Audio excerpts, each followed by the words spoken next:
Hello friends, আমি beauty চলে এসেছি বিউটিস বেক অ্যান্ড কুক চ্যানেলে। আজকে আপনাদের সঙ্গে একটা purple colour cake decoration share করতে। কেকটা ছিল আমার 2 পাউন্ডের বাটারস্কচ ফ্লেভারের। আমি ফাইনাল আইসিং করেই নিয়েছি, আর এটা আমি সঙ্গে সঙ্গেই করছি, মানে আইসিং করে নিয়েই এই কাজটা করছি। একটু পার্পল কালার আমি ডাইরেক্ট স্প্যাচুলা একটু করে লাগিয়ে নিয়ে হালকা হালকা করে কেকের গায়ে ছুঁয়ে দিয়েছি, আর দিয়ে আলতোভাবে এটা স্প্রেড করে দিলাম। উপরে একটু দিয়ে নিয়েছি, নিয়ে প্যালেট নাইফ দিয়ে এটা স্প্রেড করে দিচ্ছি, দিয়ে একটা স্পাইরাল ডিজাইন করে নিচ্ছি। এগুলো দেখতে বেশ ভালোই লাগে আর কি। খুব আলতোভাবে ধরতে হবে প্যালেট নাইফটা, একদম চাপলে হবে না।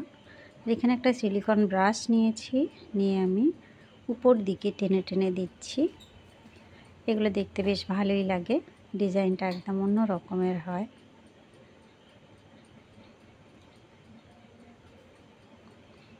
এবারে আমি এখানে নূর 44 নজল নিয়েছি, নিয়ে কয়েকটা ফুল বানাচ্ছি। একটু বড় করে প্রথমে শুরু করলাম, মানে বড় স্পেস নিয়েছি যাতে মাঝখানটায় আমি আরও কয়েকটা লাইন পাপড়ি দিতে পারি, দেখতে বেশ ভালোই লাগে। ফুলগুলোর কোনো নাম আমি বলতে পারবো না, জাস্ট একটা ডিজাইন হিসাবেই বলছি। এটা আবার আমি ডাবল প্যাটেল করছি, কোনোটা একটু বড় কোনোটা একটু ছোট, এইভাবে করছি আর কি।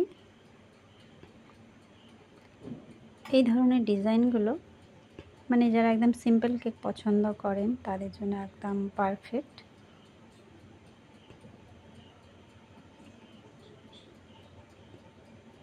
ডিজাইনটা মানে বারে বারে ঘুরিয়ে ঘুরিয়ে করতে হয়।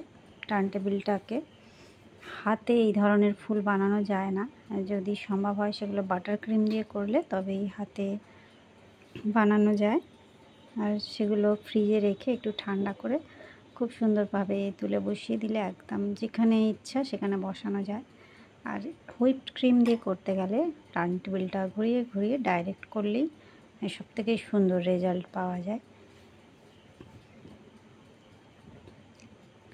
এবারে আমি হাফ হাফ করে কয়েকটা পাপড়ি করে দিচ্ছি যাতে আরেকটু সুন্দর লাগে, মানে ফাঁকা জায়গাগুলো আমি ভরিয়ে দিচ্ছি।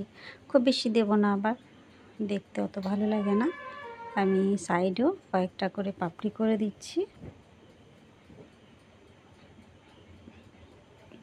একটু ক্রিমি ইয়েলো কালার আমি মিক্সড করে নিয়েছি। পাইপিং ব্যাগটা ছোট্ট করে কেটে নিয়ে ফুলের মাঝখানে রেনু বানিয়ে দিচ্ছি।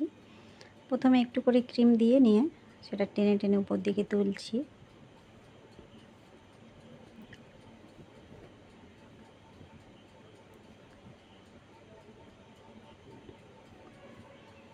সব কটা ফুলেই একইভাবে আমি ডিজাইনগুলো করে দেব।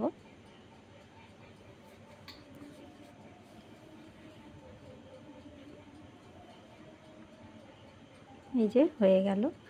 এবারে চকলেট গানাশ দিয়ে আমি একটু করে আঁকা বাঁকাভাবে ডালপালা করে দিচ্ছি। এটা আগে করলে অন্যরকম লাগতো, আর পরে আমি বুঝে শুনে কোথায় করলে ভালো লাগবে সেইভাবে লাইনগুলো টানছি আর কি। দেখুন পুরো কেকের লুকটাই পাল্টে গেছে।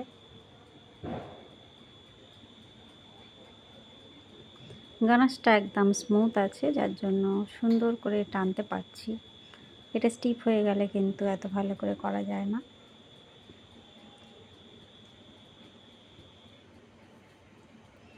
হলুদ ক্রিমটা দিয়ে আর একটু ডিজাইন করে নিচ্ছি ডট ডট দিয়ে, মানে অনেক কি বলবো অনেকটা আঙুর ফলের মতো আর কি। ডিজাইনটা একসঙ্গে অনেকটা দিয়ে আবার আস্তে আস্তে মাথার দিকে শুরু করে দিচ্ছি। এটা কি বলে সত্যি কথা, ডিজাইন করি কিন্তু সব কিছুর নাম বলা সম্ভব হয় না। মাঝখানটায় নামটা লিখে নিচ্ছি।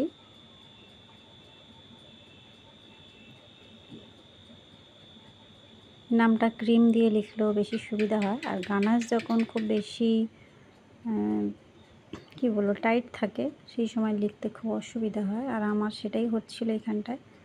আমি কিছুক্ষণের জন্য এটা রেখে দিয়েছিলাম, দেখলাম আমার পুরো স্টিফ হয়ে গিয়েছে, যার জন্য একটু সমস্যা হয়েছে। নিচে একটা বর্ডার করে নিচ্ছি।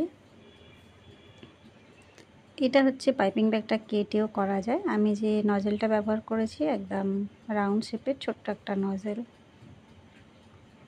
এর কোনো নাম্বার নেই, সেই কারণে আমি বলতে পারলাম না। পাইপিং ব্যাগটা কেটে নিলেও হবে। একটু সুগার বল দিয়ে দিচ্ছি, 0 সাইজের আর কি পার্ল। এগুলো দিলে কেকের লুকটা পুরো চেঞ্জ হয়ে যায়, এত সুন্দর লাগে দেখতে। এই হলো আমার কেকের ফাইনাল লুক বন্ধুরা। কেমন লাগলো? ভালো লাগলে বা একটু হেল্পফুল মনে হলে অবশ্যই একটা লাইক করবেন, চ্যানেলটা সাবস্ক্রাইব করে রাখবেন। দেখা হবে নেক্সট ভিডিওয়ে। Bye bye.